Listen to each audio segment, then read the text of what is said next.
ప్రతి నెల ఒక స్త్రీ శరీరం నుండి ఒక చిన్న ఎగ్ విడుదల అవుతుంది. ఒక పురుషుడు స్త్రీ శారీరకంగా దగ్గరైనప్పుడు పురుషుడి శరీరం నుండి మిలియన్ల కొద్ది స్పెర్మ్ విడుదలవుతాయి.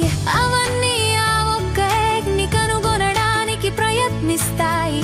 కానీ ఒక్క స్పెర్మ్ మాత్రమే ఆ ఎగ్ లోకి ప్రవేశించగలుగుతుంది.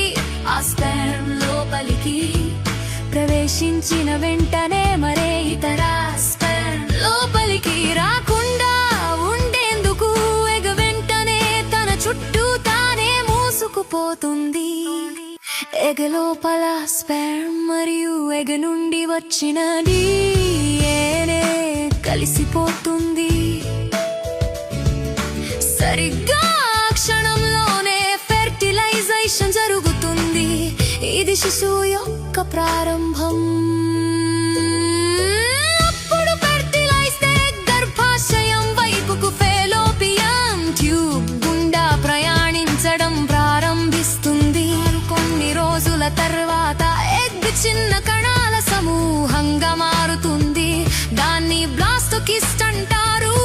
5 లేదా 6 రోజుల ప్రాంతంలో బ్లాస్టోకిస్ట్ తన చుట్టూ ఉన్న షెల్ నుండి బయటకు వచ్చి గర్భాశయం గోడకు అతుక్కుంటుంది. దీనిని ఇంప్లాంటేషన్ అంటారు. అప్పుడే శిశువు యొక్క అసలైన పెరుగుదల ప్రారంభమవుతుంది. 9 నుంచి 12 వారాల వరకు దానికి గుండె, మెదడు, వెన్నెముక, చేతులు, కాళ్ళు స్పష్టంగా ఏర్పడతాయి. లోపలి అవయవాలు పనిచేయడం మొదలు పెడతాయి. చివరికి దాదాపు 40 వారాలకు ఆ జీవం పూర్తిగా ఎదిగి పుట్టడానికి సిద్ధమవుతుంది.